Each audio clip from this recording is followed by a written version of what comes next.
बिस्मिल्लाहिर्रहमानिर्रहीम, अस्सलाम वालेकुम। मैं मुबशिर अली और आप देख रहे हैं मोबिलॉग्स 2.0।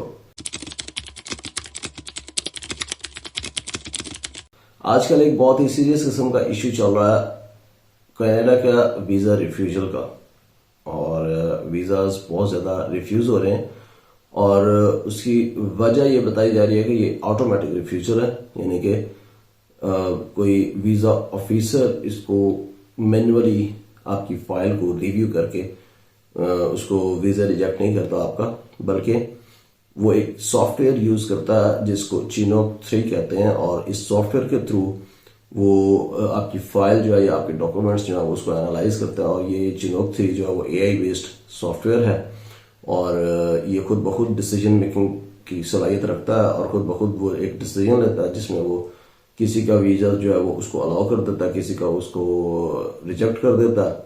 तो इस तरह से ऑटोमेटिकली आपका जो है वो वीज़ा जो है वो रिफ्यूज हो जाता है।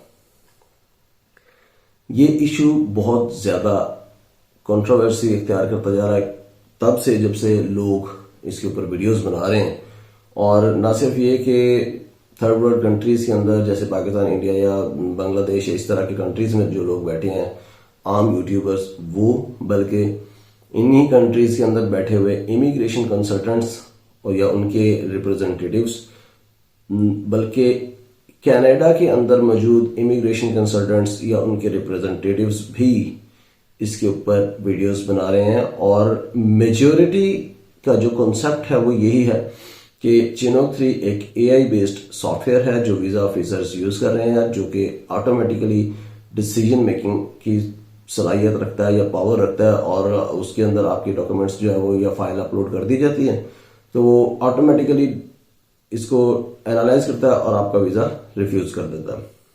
हालांकि इसका हकीकत से कोई ताल्लुक नहीं है। चिनोक 3 जो है वो एक एक्सेल बेस्ड एक सॉफ्टवेयर है और ये जस्ट एक विजुअल रिप्रेजेंटेशन जो है वो एक बेटर वे में उसको दिखाने के लिए, आपका जो भी फाइल्स हैं उसको वीज़ा ऑफिसर के सामने डिस्प्ले करवाने के लिए, उसको शो करवाने के लिए या एनालाइज करवाने की हेल्प करता है। तो ये जो मैं बातें कर रहा हूँ इसकी मैं आपको अभी प्रूफ भी दिखाता हूँ, और वो भी कैनेडियन गवर्नमेंट की वेबसाइट के ऊपर।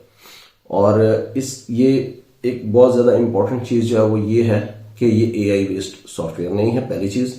दूसरी चीज़, इसके अंदर डिसीजन मेकिंग की सलाहियत नहीं है या डिसीजन मेकिंग की पावर नहीं है, इसमें ये डिसीजन मेकिंग नहीं करता। और तीसरी चीज़, हर वीज़ा ऑफिसर ये सॉफ्टवेयर यूज़ नहीं करता और ना ही वो बाउंड है इसको यूज़ करने का। कुछ जगह पर ये वीज़ा ऑफिसर डेफिनेटली यूज़ भी करते हैं और कुछ जगहों पर नहीं भी करते, वो उनके लिए ये ऑप्शनल है। वो इसको यूज़ करें तो भी ठीक है, ना करें तो भी ठीक है, उनके ऊपर कोई इस किस्म की रिस्ट्रिक्शन नहीं है कि वो लाजमी ये सॉफ्टवेयर यूज़ करेंगे। और अगर आपने अभी तक मेरे चैनल को सब्सक्राइब नहीं किया तो मेरे चैनल को जल्दी से सब्सक्राइब कर लें ताकि मुझे आपकी सपोर्ट और मोटिवेशन मिलती रहे और मैं आपके लिए इसी तरह से इंफॉर्मेटिव वीडियोस और अपॉर्चुनिटीज अच्छी ढूंढ कर आता रहूं। तो अभी चलते हैं स्क्रीन पर और फिर मैं आपको दिखाता हूं सारी इंफॉर्मेशन और वेरीफाई करवाता हूं वहां से।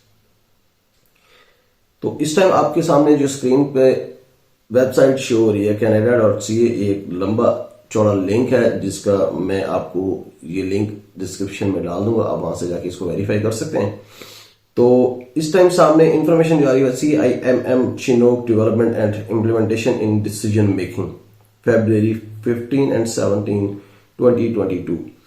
अच्छा जी, इसके की मैसेजेस क्या है उसको वन बाय वन हम एनालाइज कर लेते हैं। सबसे पहली चीज, Chinook is a Microsoft Excel based tool developed by immigration refugees and citizenship Canada IRCC। तो एक चीज तो क्लियर कर लें कि ये थर्ड पार्टी का टूल नहीं है या कोई सॉफ्टवेयर नहीं है, ये IRCC ने खुद डेवलप करवाया या किया है। दूसरी चीज कि एक्सेल बेस्ड टूल है, ये AI बेस्ड सॉफ्टवेयर नहीं है। तीसरी चीज, तो एक्चुअली ये इस वजह से यूज होता है कि जहां पर बहुत ज्यादा प्रोसेसिंग टाइम ले जाते थे, डॉक्यूमेंट्स को प्रोसेस करने के अंदर बहुत ज्यादा जो टाइम ले जाती थी चीजें, और बहुत लंबी लंबी क्यू होती और इसी वजह से अपॉइंटमेंट भी लेट होती जाती है। उस प्रोसेसिंग टाइम को रिड्यूस करने के लिए ये टूल उन्होंने बनवाया IRCC ने, और इसी वजह से इस टूल को यूज किया जा रहा है। और मेन पर्पस इसका यही है कि प्रोसेसिंग टाइम को रिड्यूस किया जा सके। अब नेक्स्ट पॉइंट पे चलते हैं। तो वो वही पॉइंट है जो मैंने आपको पहले बताया कि मेन पर्पस इसका है कि आपकी जो इंफॉर्मेशन है या आपकी फाइल के अंदर जो डॉक्यूमेंट्स हैं उसको यूजर फ्रेंडली वे में प्रेजेंट करना है वीजा ऑफिसर के सामने। मेन पर्पस इसका ये है।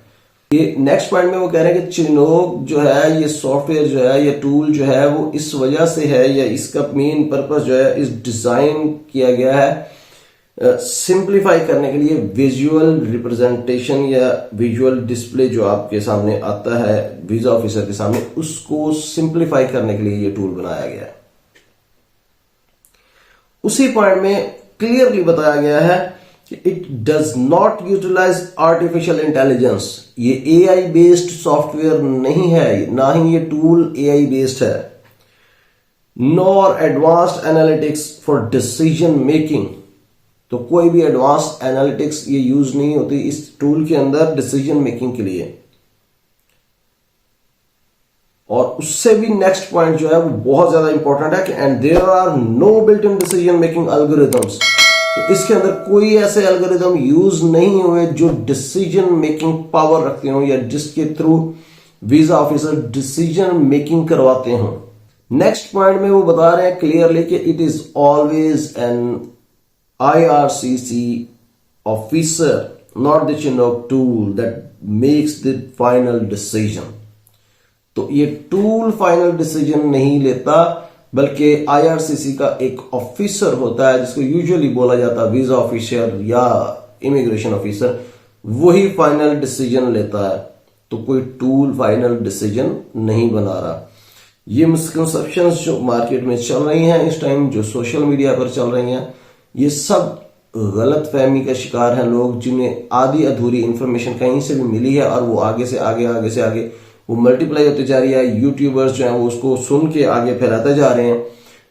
कोई भी वेरीफाई नहीं कर रहा इसको और कोई भी इसकी ऑथेंटिसिटी को चेक करने की जहमत गवारा नहीं कर रहा। नीचे जो इसी सेक्शन का जो लास्ट पॉइंट है उसमें बताया गया है कि Chinook is not a mandatory tool. ये लाजमी नहीं है किसी भी ऑफिसर के लिए कि वो इसी टूल को यूज करेगा। तो ये बात मैं भी आपको पहले बता चुका हूं। फिर आगे सप्लीमेंट्री मैसेजेस हैं, वो काफी सारी चीजें हैं इसके अंदर, वो आप इसको ये लिंक में आपको दे दूंगा, इसको आप देख लीजिएगा। सारी की सारी चीजें अगर मैं यहाँ पर पढ़ के सुनाने आपको बैठ जाऊं तो ये बहुत लंबी वीडियो हो जाएगी और आप लोग भी बोर हो जाएंगे कि ये सारी की सारी जैसे बिल्कुल एक खबरें सुना रहा बंदा वो। तो ऐसा नहीं होगा, मैं इसको आपको लिंक प्रोवाइड कर दूंगा, आप इसको देखें, जाके तसल्ली करें। मेन जो इंपॉर्टेंट पॉइंट्स है वो मैंने आपको बता दिए। अब आते हैं एक और पॉइंट की तरफ कि फिर वीजा रिफ्यूज क्यों हो रहे हैं, उसकी भी कुछ और वजूहत भी हैं। एक वजह जो बहुत इंपॉर्टेंट है वो एक और भी है, वो ये कि आप जब किसी एजेंट के थ्रू वीजा अप्लाई करने जाते हैं तो वो एजेंट जो है या कंसल्टेंट जो है वो क्या करते हैं कि वो आपके बिहाफ पर वीजा एप्लीकेशन फाइल करते हैं। अब उसके अंदर जो एक बहुत इंपॉर्टेंट चीज होती है वो होती है ईमेल एड्रेस, जिसके थ्रू कन्वर्सेशन हो रही होती है आपकी एम्बेसी के साथ। अब वो जो ईमेल एड्रेस होता है वो कंसल्टेंट जो होता है आपका या एजेंट जो होता है वो आपका रियल ईमेल एड्रेस यूज नहीं करता, वो आपकी जगह अपना आईडी यूज करता है। और उसमें उससे भी बड़ा इशू तब आता है जब एक कंसल्टेंट, फॉर एग्जांपल एक कंसल्टेंट है, उसका कंपनी का नाम है मोबिलॉग्स एजुकेशनल कंसल्टेंट्स। अब वो उसकी डोमेन बनी हुई है mobilogs.com। अब वो क्या करता है, एक ईमेल आईडी उसका बना होता है mubashir@mobilogs.com, वो वाला ईमेल एड्रेस उठा के वहां पे डाल देता। अब उसके साथ भी वीजा ऑफिसर को वैसे इशू नहीं है कोई भी, तब तक जब तक आप डिक्लेयर कर दें कि हाँ जी मैं एजेंट हूं या मैं कंसल्टेंट हूं और agent on behalf of that person जिसकी मैं फाइल पुट कर रहा हूं, मैं उसके बिहाफ पर ये आपको फाइल पुट कर रहा हूं और मैं एक्चुअली एक एज एन एजेंट काम कर रहा हूं, तब तो वीजा ऑफिसर को कोई इशू नहीं है आपसे, क्योंकि ये एक रिक्वायरमेंट है कि आप डिक्लेयर करें कि आप एजेंट हैं या आप खुद एप्लीकेंट हैं। अब आपका कंसल्टेंट या एजेंट है वो डिक्लेयर नहीं करता और ना ही वो आपका रियल ईमेल आईडी यूज करता है, वो अपना ईमेल आईडी जैसे ही यूज करता है और वो भी अपनी कंपनी की डोमेन वाला ईमेल आईडी यूज करता है, तो वीजा ऑफिसर को फौरन से पहले पता चल जाता है पहली चीज कि ये एक एजेंट है या एक कंसल्टेंट है, इसकी अपनी एप्लीकेशन नहीं है, ये किसी की एप्लीकेशन फाइल कर रहा है। और दूसरी चीज, उसको जब उसके रिकॉर्ड में आता है कि इसने डिक्लेयर नहीं किया, तो ये एक नेगेटिव पॉइंट आपका आ गया कि आपने एजेंट ने फाइल की आपकी एप्लीकेशन लेकिन उसने डिक्लेयर ही नहीं किया कि वो एजेंट है। तो यहां ये रीजन बनती है आपकी वीजा रिफ्यूजल की एक। और इसके साथ साथ इस इशू को रिजॉल्व कैसे किया जा सकता है, इसकी दो ही मेन पॉइंट है। या तो आपका रियल ईमेल आईडी यूज हो वहां पर, और अगर आपका रियल ईमेल आईडी यूज नहीं होता तो कंसल्टेंट को चाहिए या एजेंट्स को चाहिए कि एटलीस्ट आपके नाम से एक रियल ईमेल आईडी बना लें, खुद से अपने पास एक नया ईमेल आईडी बना लें। For example mubashir@gmail.com। अब उन्होंने एक नया मेरे नाम से फॉर एग्जांपल ईमेल आईडी बना दिया है और उस ईमेल आईडी के थ्रू कन्वर्सेशन वो रखें एम्बेसी में जहां पर फाइल पुट कर रहे हैं आपकी, तो फिर वो उससे ये होगा कि जो वीजा ऑफिसर है उसको ये फील आएगी कि ये एक रियल ईमेल आईडी है जो कि एप्लीकेंट का अपना है। तो उसको ये भी नहीं पता चलेगा कि आप एजेंट हैं या नहीं है, या आप एप्लीकेंट हैं या एजेंट हैं। तो उससे ये इश्यू रिजॉल्व हो जाता है। ठीक है जी। और उसके अलावा रहेगी बात ऑटोमेटिक वीजा रिफ्यूजल की। तो ऑटोमेटिक तो वो है नहीं। अगर आपका वीजा रिफ्यूज हो जाता है तो आपके पास एक ऑप्शन और भी है, और वो ये है कि री अप्लाई करने की बजाय आप रिकंसिडरेशन की जो है वो रिक्वेस्ट सेंड करें उनको। तो रिकंसिडरेशन में एक ये पॉसिबिलिटी होती है कि आपका शायद अगर कोई माइनर सा इशू है या माइनर सा कोई एलिगेशन है, तो वो अगर आप रिमूव करके एक अच्छा सा उनको एक्सप्लेनेशन लेटर लिख के आप उनको सेंड करते हैं, तो शायद आपका वो रिकंसिडरेशन में ही आपका केस अप्रूव हो जाए। तो ये तो थी ऑटोमेटिक वीजा रिफ्यूजल की जो मिसकंसेप्शंस और जो रियलिटीज थी, और कुछ इश्यूज जो थे जो मैंने कोशिश की है कि एड्रेस कर सकूं। हो सकता है कि इससे आप लोगों की हेल्प हो सके। और अगर आपको ये वीडियो पसंद आई है तो लाइक शेयर सब्सक्राइब करना मत भूलिएगा, और अपना बहुत सा ख्याल रखिएगा, मुझे दुआओं में याद रखिएगा। बहुत जल्द आपकी खिदमत में हाजिर होगा एक नई वीडियो के साथ, एक नई अपॉर्चुनिटी के साथ इंशाअल्लाह अज़ीज। तब तक के लिए इजाजत दीजिए। अल्लाह निगहबान।